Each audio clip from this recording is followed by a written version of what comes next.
Ipatuman na ang Kapin P1 nga taas-singil sa kuryente sa Davao Light and Power Company karong bulan sa Mayo.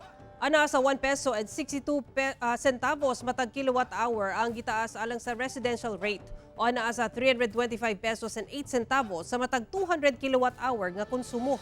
Busa karong bulan sa Mayo mahimo ng 10 pesos and 76 centavos ang matag kilowatt hour.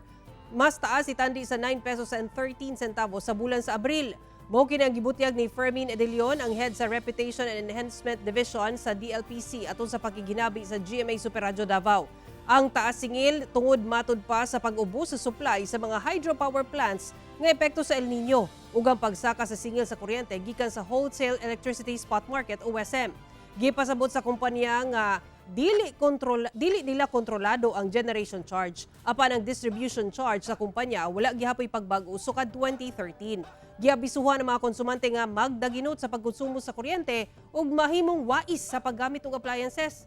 Bisan sa pagsaka sa singil sa kuryente, gibarugan ni Edelion nga usa gihapon ang DLPC sa adunay pinakabarato nga singil sa tanang electric provider sa Mindanao.